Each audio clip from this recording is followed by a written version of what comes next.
본래의 언약을 아브라함에게 주셨더니 그가 이삭을 낳아 여드레 만에 할례를 행하고 이삭이 야곱을 야곱이 우리 12조상을 낳으니라.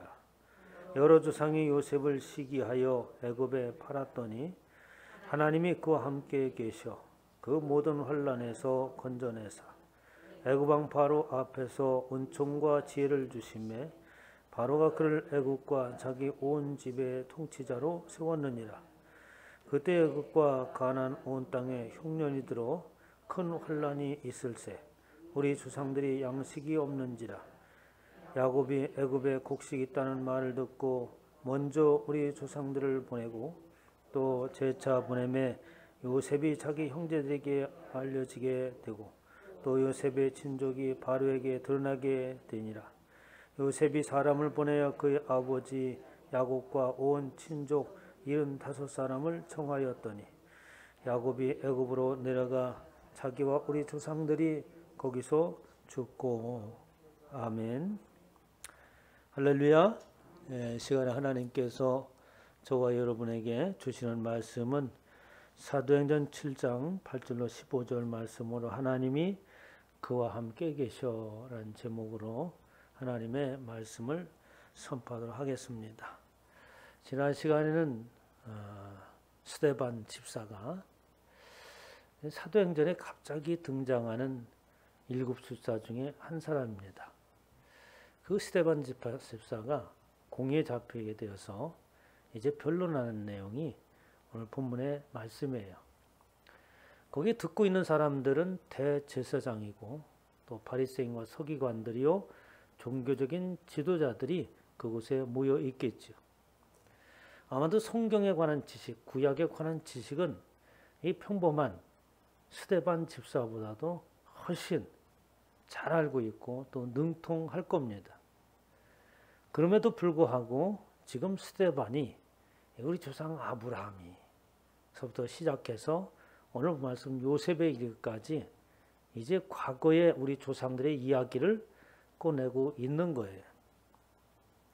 그러면서 이제 스데반이 2절에 보면 우리 조상 아브라함이 메소포타미아에 있을 때에 영광의 하나님이 그에게 보이셨다라고 하면서 영광의 하나님이 보이셨다고 하는 것은 영광의 하나님이 나타나셨고 영광의 하나님이 아브라함에게 찾아오셨다는 말씀입니다. 아담 이후로 모든 인생들이 죄를 범함으로 인하여서 모든 사람들이 하나님의 얼굴을 피할 수밖에 없는 그리고 하나님 앞에 설 수 없는 그런 지경에 놓여 있었습니다.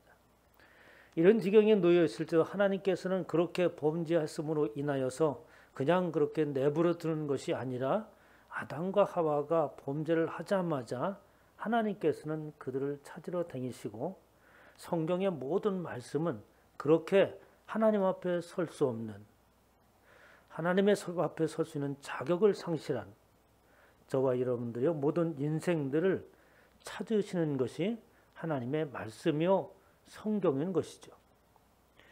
창세기 3장 9절에 보면 여호와 하나님이 아담을 부르시며 그에게 이르시되 내가 어디에 있느냐라고 하면서 아담을 찾은 것은 오늘날도 계속되어지고 그렇게 아담을 찾았던 하나님께서 우리 아브라함에게 나타나셔서 친히 하나님께서 자신을 보여주셨다는 겁니다. 신약에 들어와서 예수님이 오시기 전에 하나님께서 또 찾으시죠. 모든 인생들이 빈 들과 같은 광야 같은 인생을 살아가는 저들에게 찾아오신 모습이 바로 침례 요한을 통하여서 말씀하십니다. 그가 하나님의 말씀을 들을 때 어디에서 빈들에서 하나님께서 임하셨다고 말씀이 임하셨다고 말씀하세요. 왜 빈들에서 하나님의 말씀이 들렸을까요? 다른 곳에서는 하나님의 말씀이 들리지 않아서 그런 것이 아니라 바로 비유이기도 하고 상징적인 말씀입니다. 인생들이 살아가는 모습, 빈들이요 광야, 또 변하지 않은 모습 속에서 있는 인생들에게 하나님께서 찾아오셨습니다. 이렇게 하나님께서는 친히 우리를 찾아오셨다. 그런 하나님을 우리는 맞이하지 못하였고 예수 그리스도께서 오신 것은 지금 이 스데반이 왜 순교를 당할 지경에 놓여 있습니까? 바로 대제사장이요 서기관과 바리새인들이 거부하고 물리친 그리고 십자가의 처형을 당하게 한 그 대상들 앞에서 그렇게 찾아오신 최종적으로 우리를 구원하기 위해서 찾아오신 그 예수 그리스도를 당신들이 십자가에 못 박혔습니다.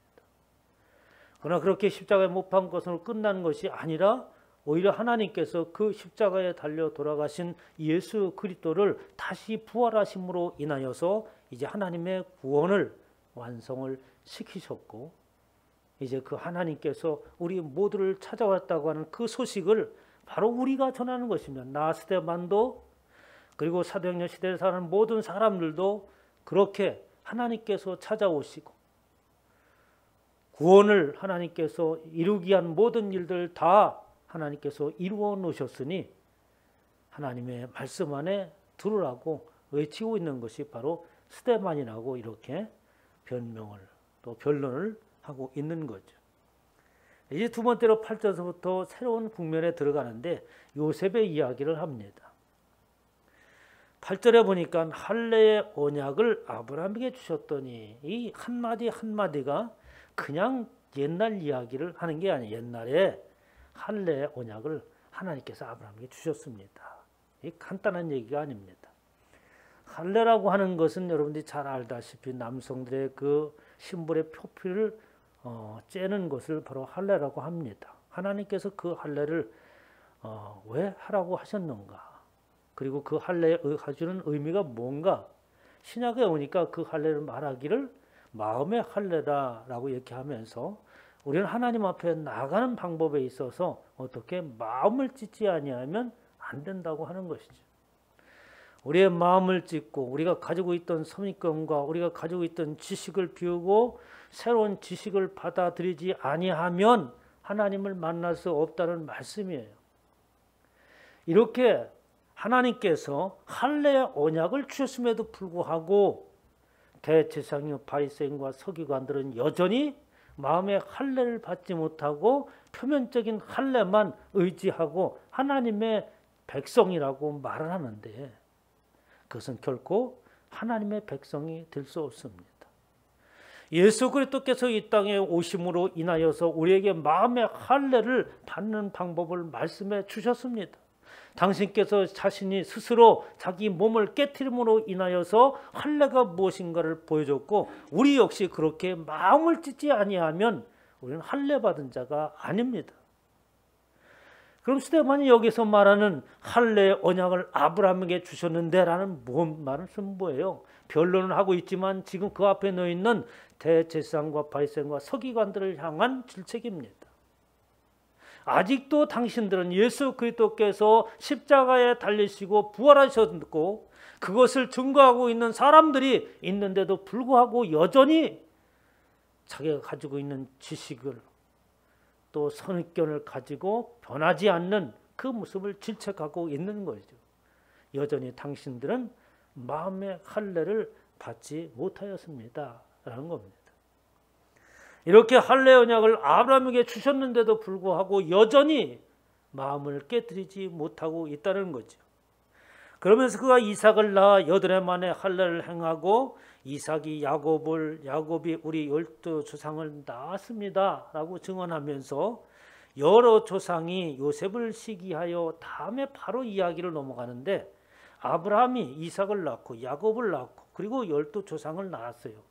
그러면 지금 옛날 이야기를 역사 이야기를 한다고 한다면 누구 이야기가 계속 되어져야겠어요? 바로 아브라함, 그 다음에 이삭이가 얘기되었고 그리고 야곱의 얘기가 되었고 그리고 그 12자녀에 대한 조상에 대한 쭉 얘기를 해야 될 때인데 다 건너뛰고 12조상 가운데 11번째인 요셉의 이야기를 하고 있는 겁니다.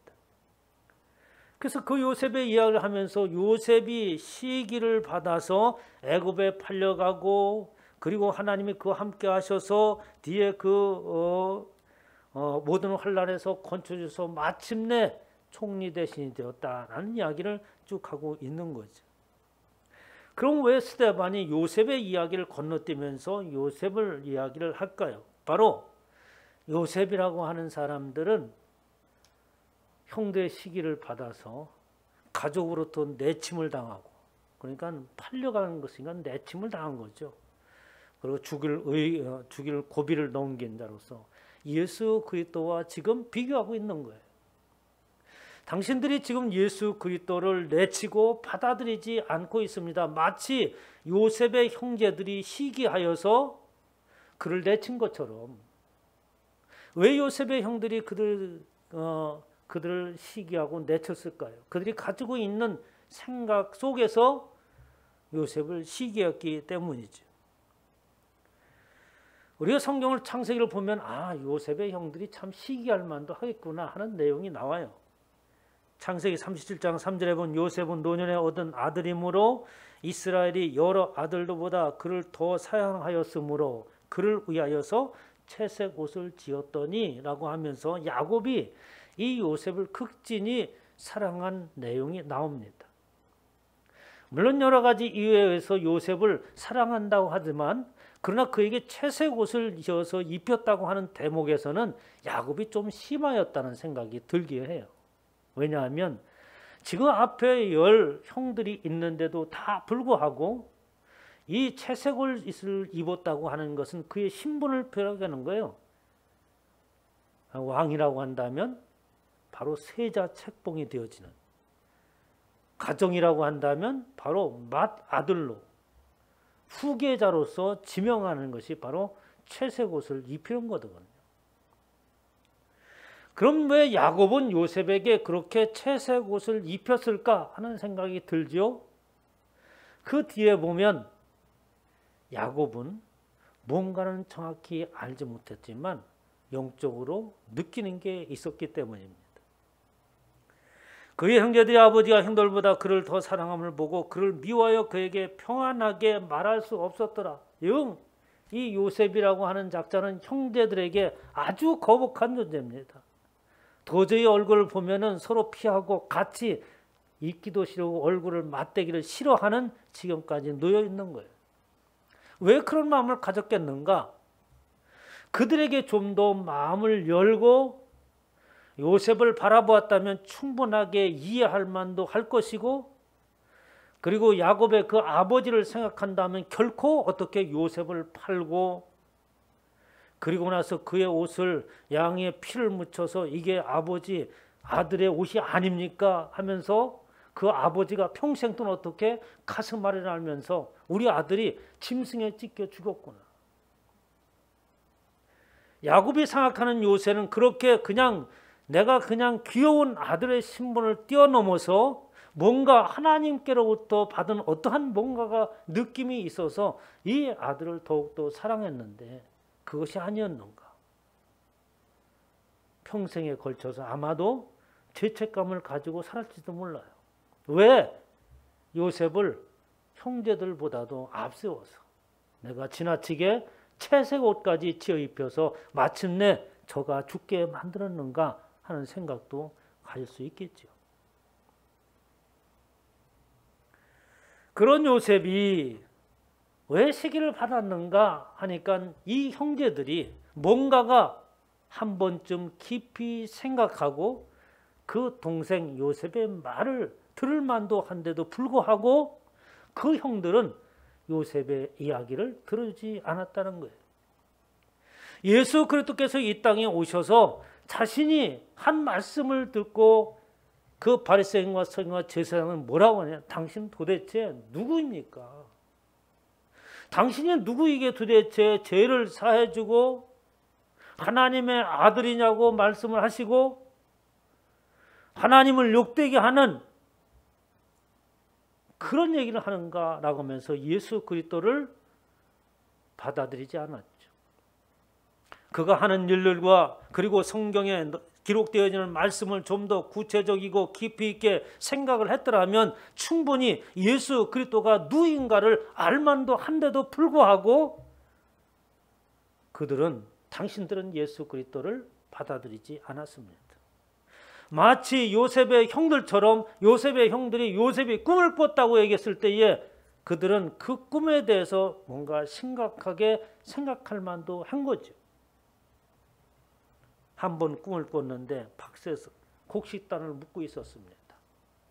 그런데 그 곡식단들이 자신의 단을 둘러서 절하는 모습을 꿈을 꿨다라고 얘기를 하는 거예요. 형들이 얘기합니다. 참으로 우리의 왕이 되겠느냐라고 하면서 그들 마음속에 가지고 있던 이 요셉을 향한 시기와 질투의 마음이 거기에서 나타나는 거잖아요. 지금 우리 아버지가 우리보다 앞세우고 우리의 왕이 되려고 하는구나라고 하는 생각밖에 그들은 갖지 않은 거예요. 또다시 꿈을 꿉니다. 해와 달과 11별이 내게 절하다이다 하니까 이제는 더 이상 참을 수가 없죠. 나와 내 아버지와 어머니 내 형들이 참으로 가서 땅에 엎드려 내게 절하겠느냐? 응? 분노가 폭발할 지경에 이르렀습니다. 예수 그리스도께서 이 땅에 오셨을 때도 마찬가지죠. 예수님께서 많은 이적과 표적을 행하자 수많은 사람들이 예수 그리스도 앞에 모여들었습니다. 죽은 자를 살리기도 하였습니다. 불치병 환자들을 고쳐주셨죠. 침상에 누운 중풍병자를 데리고 왔을 때 예수님께서 그를 고치시고 이렇게 말씀하신 거예요. 중풍병자에게 이르되 작은 자여 안심하라 내 죄 사함을 받았느니라. 그런데 거기에 구경꾼만 있는 게 아니죠. 예수 그리스도를 쫓아다니면서 저가 과연 무슨 말을 하는가, 우리 하나님을 욕되게 하는 자가 아닌가 지금 바라보고 있는 바로 바리새인과 서기관과 대제사장들이 거기에 있었습니다. 그래서 어떤 서기관들이 속으로 이르기에 이 사람이 도대체 누구이기에 신성모독을 하는가? 하나님 외에 도대체 누가 인간의 죄를 사할 수 있겠는가? 옳은 말이죠. 하나님 외에 저와 여러분의 죄를 사하시는 자는 아무도 없습니다. 그런데 그 예수라는 자가 와서 죄를 사해 준다니. 아니 예수 그리스도가 이 땅에 와서 죄를 사하고 병든 자를 고친다고 한다면 뭔가 한 번쯤 하나님의 말씀을 다시 한번 되짚어보고 저가 우리가 기다리던 메시아가 아닌가라고 신중하게 생각할 법도 한데 저들은 그렇게 생각하지 않았다는 겁니다. 예수 그리스도가 세상에 오시고 그가 메시아요 구원자라고 하는 이 말씀은 2000년 전부터 이미 그 전서부터 선포되었어요. 밀림 지역에 숨어 사람 외에는 모든 인생들이 예수 그리스도에 관한 이야기를 듣습니다. 그분이 하나님의 아들이라고. 그런 세상 사람들이 듣는 예수 그리스도는 그렇게 들려지지 않아요. 우리가 말하는 예수 그리스도와 세상 사람들이 이야기하는 예수 그리스도는 다릅니다.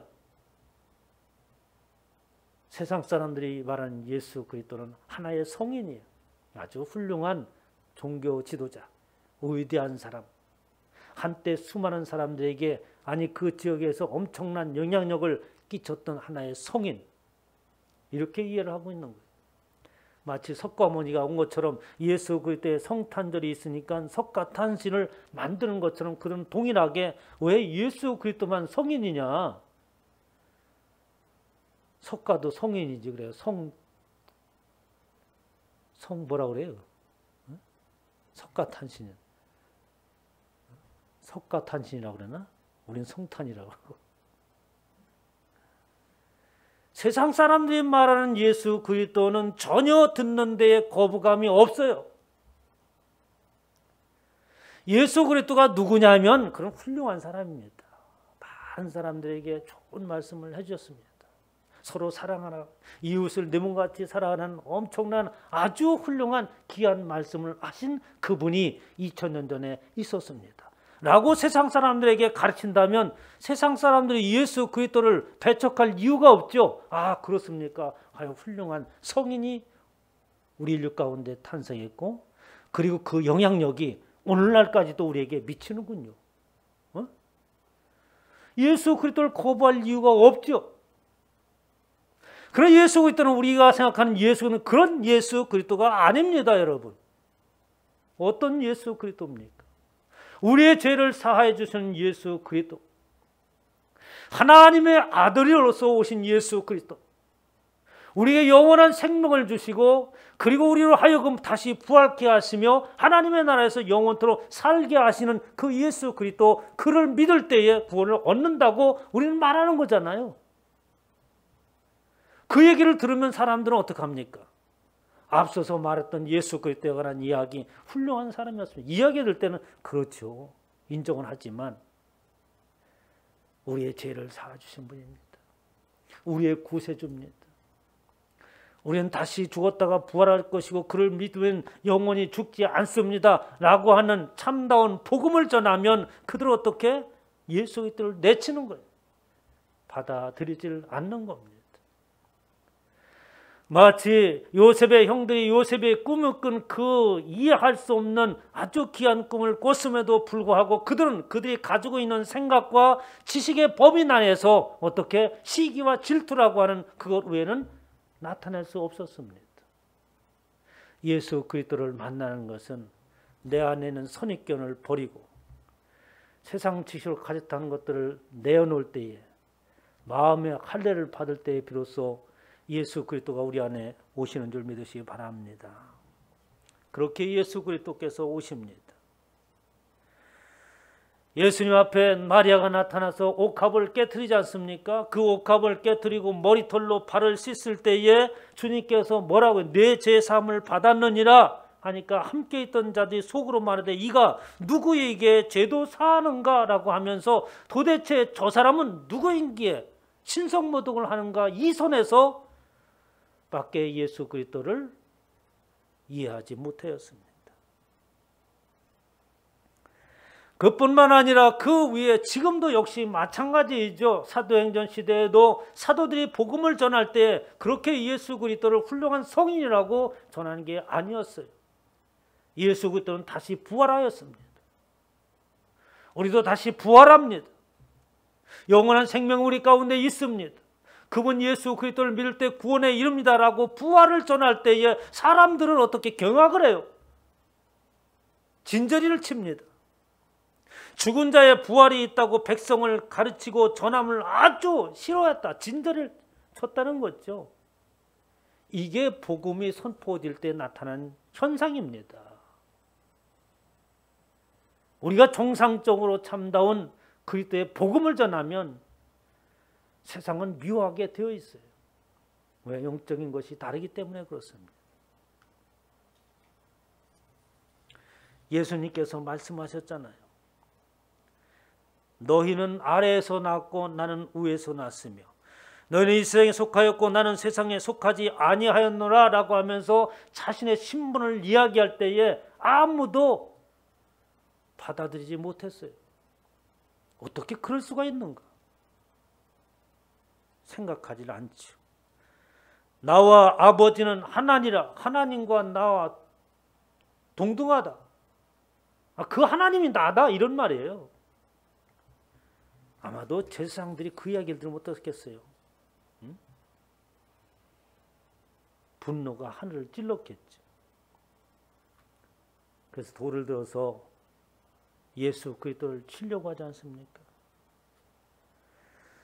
예수께서 내가 곧 길이요 진리요 생명이 나로 말미암지 않고는 아버지께 올 자가 없느니라 라고 하면서 우리의 인생에 분명한 길을 제시해 줬음에도 불구하고 제사장이요 바리새인이요 당신들은 지금까지도 예수 그리스도를 물리치고 있습니다. 요셉을 팔았던 것처럼. 그러나 그 가운데에 야곱은 달랐습니다. 37장 11절에 그 형들이 시기하고 있을 때 그 꿈을 꾸었다고 얘기했을 때 야곱이 그 반응이 어땠는지 아십니까? 그의 형들이 시기하되 그의 아버지는 그 말을 간직해 두었더라 라고 하면서 의미심장한 말씀을 하시는 거예요. 그러니까 이 야곱이나 또는 요셉의 형들이나 지금 이 요셉이 꾼 꿈을 인정하려고 할 수 있는 사람이 누가 있겠습니까? 응? 아버지가 어머니가 그 앞에서 절하고 이런 일이 생긴다고 하는데 누가 그것을 용납하고 받아들일 수 있겠어요? 그러나 야곱은 하나님을 만난 경험이 있기 때문에 그렇습니다. 어느 때 야곱이 하나님을 만났습니까? 형 에서를 피해서 하란으로 도망갈 때에, 들에서 광야에서 돌베개를 베고 낮잠을 잘 때에, 사닥다리가 하늘 꼭대기에 이르렀고 그곳에서 어떻게 천사들이 오르락내락 하는 모습을 보면서 그가 고백하잖아요. 과연 하나님께서 여기에 계시는 것을 내가 알지 못하였다라고 하면서 그가 하나님을 만난 모습을 이야기합니다. 이렇게 하나님을 경험한 자만이 어떻게 그 일에 대해서 어떻게 이 꿈이 범상치 않은 꿈이구나. 그의 형들이 지금 요셉을 시기하고 난리지만은 야곱은 하나님을 경험한 것이 있기 때문에 그의 꿈을 범상치 않게 봅니다. 저와 여러분 삶 가운데 신앙생활을 하면서 하나님을 경험하지 못하면 우리 앞에 신비하고 하나님의 놀라운 계획과 이끄심이 있어도 어떻게 우리는 바라볼 수 없어요. 우리 삶과 평상시 가운데 하나님이 함께 하신 경험이 있으시길 주님의 축원합니다. 작은 것부터 시작을 하는 거예요. 어떻게 하나님께서 나와 함께 하시는 것을 경험할 수 있나요? 묻고 또 묻습니다. 그렇게 가르치는데도 사람들은 잃어버려요. 하나님과의 관계 속에 있어서 방해되는 어떤 것이 있을 때에 하나님의 말씀을 쫓아서 살아야 되는데 그렇지 못하게 하는 요소가 있을 때에 그때가 바로 하나님을 만날 때예요. 과감히 떨쳐버리고 하나님의 관계가 방해되는 그것을 어떻게 제거하고 그 제거해야 될 것은 세상에서 살아갈 때 나에게 유리한 것이었어요. 그렇기 때문에 사람들은 그것을 버리지 못하는 거예요. 내 앞에 그 문제가 나한테 아무런 불필요가 없다면 과감히 버리죠. 그런데 묘하게도 하나님과의 관계를 형성함에 있어서 내 앞에 놓여진 문제는 아주 보기 좋고 먹음직한 것이 내 앞에 놓여있기 때문에 그것을 지나서 하나님 앞에 가지 못하는 거예요. 그것을 치워버릴 때에 나의 믿음이고 그때 하나님의 역사하심을 보는 거예요. 어떻게 하나님을 경험하냐고. 그런 결단력과 모험이 신앙에도 모험이에요, 여러분. 모험 이야기를 할 때에 저는 가슴이 뛰었습니다. 어렸을 때. 왜? 미지의 세계를 탐험하는 거니까.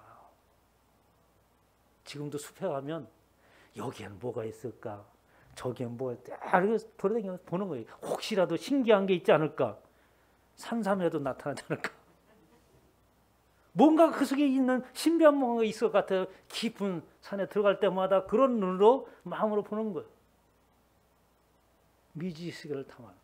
신앙이라고 하는 것, 신앙의 영역은 세상에서 경험하지 못한 미지의 세계를 탐험하는 거예요.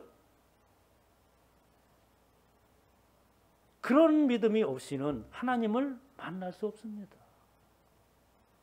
그러한 문제들은 여러분의 삶 가운데 크고 작으나 크든지 작든지 계속해서 발생합니다. 하루에도 10번씩 그런 경험을 할 수가 있어요. 생각에서부터 작은 행동에 이르기까지 하나님 앞에 나가는데 방해되는 요소가 얼마나 많았습니까? 그때마다 하나님을 경험하시기를 주님의 이름으로 축원합니다. 오늘 맞은 9절 말씀에 여러 조상이 요셉을 시기하여 애굽에 팔았더니 하나님이 그와 함께 계셨습니다. 그렇게 이해를 하지 못하고 시기하고 질투하는 것으로만 가득 차서 하나님의 계획을 알지 못하고 결국 요셉을 물리쳤지만 당신들이 가지고 있던 종교적인 기득권 때문에 예수 그리스도께서 세상에서 큰 반응을 일으키자 그를 죽이려고 하고 질투하고 결국 마침내 십자가에 달게 하였지만 그런 말입니다. 그러나 하나님은 그와 함께 계셨습니다. 요셉이 그때에 미디안 상인들에게 팔려가고 보디발의 집에 가서 이제 팔려가서는 좀 편안하게 있는가 싶더니 그 안에 유혹을 받아서 감옥에 가고, 감옥에 가서 죽는가 싶더니 하나님께서 또 살려서서 귀인들을 만나게 하고 꿈을 해몽하게 하고, 그래서 이제 사는가 싶더니 또 그들은 2년 동안 잊어버리고, 그렇게 잊어버렸는가 했더니 하나님이 함께 하시는 그에게 다시 기억하고 그를 찾게 해서 마침내 애굽의 총리 대신에 되게 한 것처럼 하나님이 그와 함께 하셨고, 예수 그리스도께서 하나님이 함께 하셨고, 그분이 하나님이십니다. 이 세상을 통치하시고 지배하실 그 예수 그리스도를 당신들이 내친 겁니다. 그렇게 내친 예수 그리스도가 그들만이 아니라 우리는 그렇게 하지 않는가 하는 얘기예요.